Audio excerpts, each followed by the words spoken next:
हैं आप? बहुत अच्छे होंगे ऐसी आशा है मेरी। और आज के इस सेशन में हम एक फिजिक्स का इम्पॉर्टेंट टॉपिक डिस्कस करने वाले हैं, जिस पे अक्सर आपसे क्वेश्चन पूछ लिया जाता है और बहुत ही कम समय में हम एक क्वेश्चन तैयार करने जा रहे हैं। और टॉपिक है हमारा effect of temperature on extrinsic semiconductor. बाह्य अर्धचालक पर तापमान का क्या प्रभाव पड़ता है। तो फ्रेंड्स, पिछले वीडियो में हमने अपने इंट्रिंसिक सेमीकंडक्टर और एक्सट्रिंसिक सेमीकंडक्टर को अच्छे से सीख लिया है, यानी आंतरिक अर्धचालक और बाह्य अर्धचालक, इसके बारे में हमने अच्छे से सीखा है। और आज हम देखने वाले हैं कि एक्सट्रिंसिक सेमीकंडक्टर पर टेम्परेचर का क्या इफेक्ट पड़ता है। तो आइए बिना डिले किए हम आज का डिस्कशन स्टार्ट करते हैं और थोड़े से समय में ये जानकारी प्राप्त कर लेते हैं। उसके पहले कहना चाहती हूँ कि अगर ये वीडियो आपके लिए हेल्पफुल है फ्रेंड्स और आप इसे पसंद कर रहे हैं तो वीडियो को लाइक करना और चैनल को सब्सक्राइब करना बिल्कुल भी ना भूलें। तो आइए बिना डिले किए हम स्टार्ट करते हैं आज का टॉपिक, आज का डिस्कशन। फ्रेंड्स, पास में आप डायग्राम देख रहे होंगे अपने स्क्रीन पर, जिससे आपको ये क्लियर हो रहा है कि यहाँ हमने एक, देखिए, जो क्रिस्टल लिया हुआ है, हमने कार्बन ग्रुप के एलिमेंट को देखा था कि जिसमें जर्मेनियम और सिलिकॉन, इसे हम सेमीकंडक्टर के रूप में ज्यादातर यूज करते हैं। और अगर वो प्योर कंडीशन में है तो हमने उसे इंट्रिंसिक सेमीकंडक्टर कहा, लेकिन अगर हमने उसमें डोपिंग कर दी है तो हमने उसे एक्सट्रिंसिक सेमीकंडक्टर कहा। अगर जो हमने अभी डिस्कस किया, जो हमने अभी जिक्र किया है, इस पे आपको कोई भी कंफ्यूजन है तो इसके पहले वाला वीडियो जल्दी से आप देख लीजिए। यहाँ मैं डिस्क्रिप्शन बॉक्स में उसका लिंक भी आपको दे दूंगी, जिससे आपको उसे रिवीजन करने में सुविधा रहे। यहाँ डायग्राम में आप देख रहे हैं कि ये सारे जर्मेनियम एटम्स आपको दिखाई पड़ रहे हैं। इसमें बहुत सारे आपके पास जर्मेनियम एटम हैं। तो ये जो जर्मेनियम एटम्स हैं, इन सभी जर्मेनियम एटम्स में से एक जर्मेनियम एटम को हटाया गया और उसकी जगह आर्सेनिक की इम्प्योरिटी आ गई है। क्या रेशियो रहता है इम्प्योरिटी ऐड करने का, वो हम लोग डिस्कस कर चुके हैं। यहाँ कहने का मतलब है कि हमने प्योर जर्मेनियम में थोड़ी सी इम्प्योरिटी ऐड की, किसकी, आर्सेनिक, यानी पेंटावेलेंट इम्प्योरिटी। तो इस डायग्राम के अकॉर्डिंग जो हमने इम्प्योरिटी ऐड की है वो इम्प्योरिटी पेंटावेलेंट है, यानी ये डायग्राम आपको एन टाइप सेमीकंडक्टर दिखा रहा है। इसी तरह अगर इस इम्प्योरिटी की जगह पर पेंटावेलेंट ना डाल करके हम यहाँ पे ट्राईवेलेंट इम्प्योरिटी अगर ऐड करते हैं तो आप जानते हैं कि वो क्या बन जाता है, वो आपका बन जाएगा पी टाइप सेमीकंडक्टर। और पी टाइप हो या एन टाइप हो, जब हम उस पर डोपिंग कर देते हैं, इम्प्योरिटी ऐड करते हैं, तो वो सेमीकंडक्टर एक्सट्रिंसिक सेमीकंडक्टर कहा जाता है। और जैसे ही आप डोपिंग करते हैं फ्रेंड्स, तो आपने पढ़ा है कि डोपिंग हमने किया किस लिए, जिससे उसकी कंडक्टिविटी को हम इंप्रूव कर सकें। क्योंकि या तो हम चाहते हैं कि अच्छी कंडक्ट करे मटेरियल, या हम चाहते हैं कंडक्ट ना करे। लेकिन सेमीकंडक्टर कंडक्टर और इंसुलेटर के बीच में था, तो हमने क्या किया, उसकी कंडक्टिविटी को इंप्रूव किया। और इंप्रूव कैसे किया, उसकी चालकता को हमने कैसे बढ़ाया, बढ़ाने के लिए हमने डोपिंग किया, यानी उसमें इम्प्योरिटी ऐड किया। इम्प्योरिटी ऐड करके एक्सट्रिंसिक सेमीकंडक्टर बाह्य अर्धचालक बनाया। और वो कैसे थे, एन टाइप या पी टाइप, दो तरीके के हमें मिले, जिसका हमने पिछले वीडियो में फुल डिस्क्रिप्शन अच्छे से सीख लिया है, अच्छे से उसे हमने देखा है। अब आप याद करिए कि पिछले वीडियो में हम लोगों ने कहा था कि जब हमारा इंट्रिंसिक सेमीकंडक्टर है, यानी हमारा प्योर सेमीकंडक्टर है, अपने प्योर कंडीशन में है, इंट्रिंसिक अगर हम यूज कर रहे हैं, यानी कि उसमें कोई भी इम्प्योरिटी नहीं है, तो इंट्रिंसिक सेमीकंडक्टर में कंडक्टिविटी जो होती है, उसके लिए रिस्पॉन्सिबल चार्ज कैरियर कहां से आते हैं, वो इलेक्ट्रॉन्स और होल्स होते हैं, और दोनों ही बराबर होते हैं। इंट्रिंसिक में जितने इलेक्ट्रॉन्स होते हैं उतने ही होल्स भी पाए जाते हैं, बराबर संख्या में इलेक्ट्रॉन और होल होते हैं।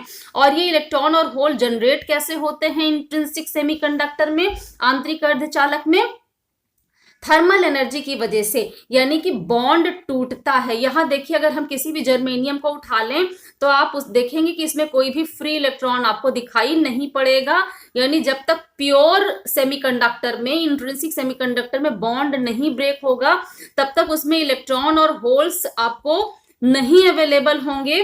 तो इसका मतलब क्या है कि वो कंडक्ट नहीं करेगा, चार्ज कैरियर ही नहीं है, वो कंडक्ट नहीं करेगा। लेकिन जैसे ही हमने टेम्परेचर बढ़ाया था इसमें इंट्रिंसिक सेमीकंडक्टर में, यानी कि जो प्योर कंडीशन में है, आंतरिक अर्धचालक है, जब इसका हमने तापमान बढ़ाया तो टेम्परेचर की वजह से इन बॉन्ड्स को एनर्जी मिली थी, जिसकी वजह से बॉन्ड ब्रेक करते हैं, यानी इलेक्ट्रॉन और होल्स जनरेट होते हैं, तो मटेरियल को चार्ज कैरियर मिल जाता है और इन चार्ज कैरियर की वजह से इंट्रिंसिक सेमीकंडक्टर की कंडक्टिविटी बढ़ती थी। लेकिन आज क्वेश्चन क्या है, आज है कि एक्सट्रिंसिक सेमीकंडक्टर, यानी हम किसके कंडीशन में टेम्परेचर के इफेक्ट को देखना चाह रहे हैं, आज हम देखेंगे एक्सट्रिंसिक सेमीकंडक्टर। तो अब हमने ये वाला जो डायग्राम ले रखा है, आपने देख रखा है यहाँ की पी टाइप आपका दे रखा है सेमीकंडक्टर, है ना। ये अब ये यहाँ पे देखिए, अगर आर्सेनिक है तो ये एन टाइप हो जाएगा, लेकिन अगर यहाँ पे इंडियम आपने लिया हुआ है, ये वाला केस है, तो ये पी टाइप हो जाएगा। अब ये पी टाइप हो या एन टाइप हो, हम इसे एक्सट्रिंसिक कहते हैं। अगर इस एक्सट्रिंसिक सेमीकंडक्टर में हम इसका टेम्परेचर बढ़ाना शुरू करें, तो फ्रेंड जैसे इंट्रिंसिक में हुआ था कि टेम्परेचर बढ़ाएंगे तो इसके जो बॉन्ड्स हैं वो टूटने शुरू हो जाते हैं, तो वो चीज एक्सट्रिंसिक में भी होगी। हम टेम्परेचर बढ़ाएं तो इसका बॉन्ड ब्रेक होता है, इसके अंदर जो भी बॉन्ड है वो ब्रेक होने शुरू हो जाते हैं। तो जैसे जैसे हम टेम्परेचर बढ़ाएंगे बॉन्ड टूटते जाएंगे, यानी जैसे इंट्रिंसिक में टेम्परेचर बढ़ाने से इलेक्ट्रॉन्स और होल्स के पेयर जनरेट होते थे, यहां भी इलेक्ट्रॉन्स और होल्स के पेयर जनरेट होने शुरू हो जाएंगे एक्सट्रिंसिक सेमीकंडक्टर में, वो चाहे एन टाइप हो या पी टाइप हो।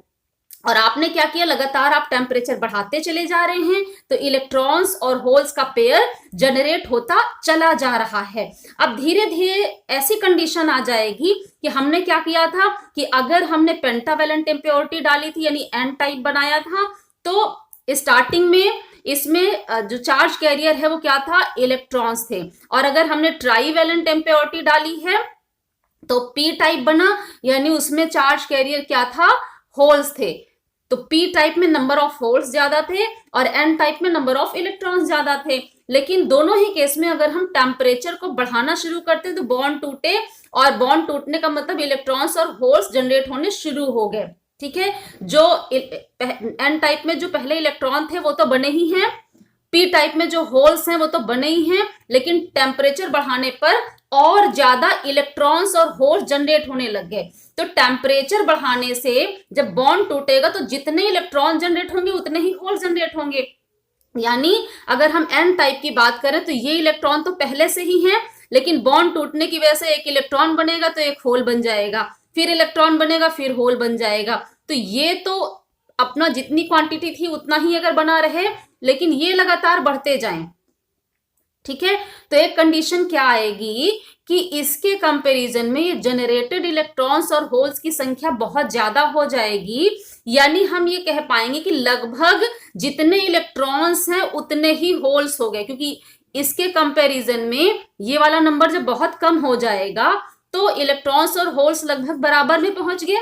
यही चीज पी टाइप में भी होगा कि इनिशियली सिर्फ होल्स थे उसमें ज्यादा, फिर क्या हुआ कि जब टेम्परेचर बढ़ा बॉन्ड टूटे तो इलेक्ट्रॉन्स और होल्स पेयर्स में जनरेट हुए, तो धीरे धीरे करके ये वाला जो पहले से होल्स प्रेजेंट थे उसकी संख्या बहुत कम हो गई, लेकिन जो टेम्परेचर की इफेक्ट से इलेक्ट्रॉन्स और होल्स पेयर में जनरेट हुए वो बढ़ गए। यानी इलेक्ट्रॉन्स और होल्स पी टाइप में भी टेम्परेचर बढ़ने के कारण एक कंडीशन में लगभग बराबर हो जाएंगे।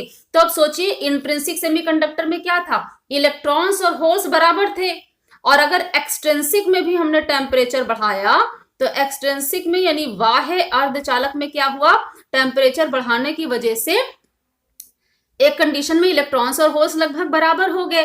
तो अब दोनों की कंडीशन सेम हो रही है, जो इंट्रिंसिक में था इलेक्ट्रॉन्स और होल्स बराबर, वही एक्सट्रिंसिक में भी हो गया जब हमने टेम्परेचर इसका बढ़ाया ज्यादा वैल्यू से।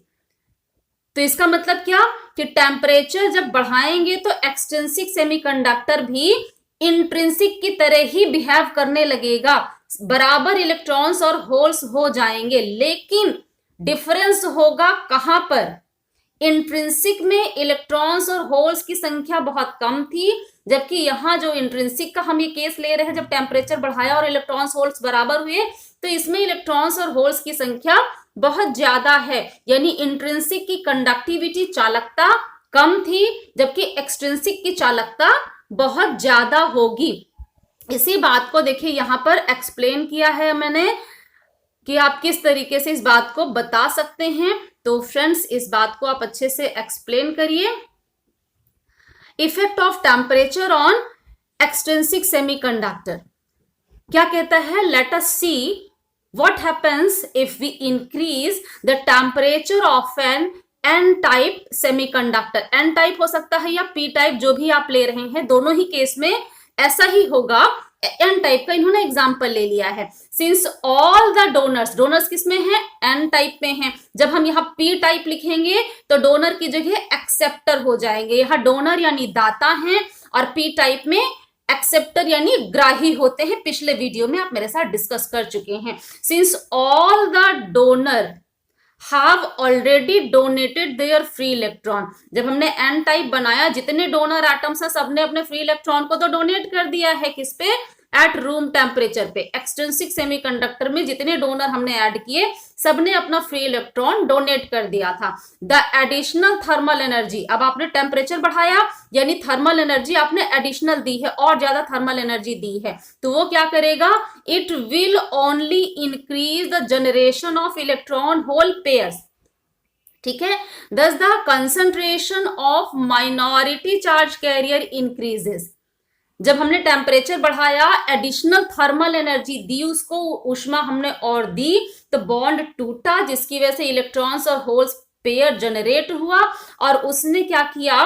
देखिए एन टाइप है तो इलेक्ट्रॉन्स तो पहले से ही उसमें ज्यादा हैं, लेकिन जब बॉन्ड टूटा तो इलेक्ट्रॉन्स और होल्स जनरेट हुए।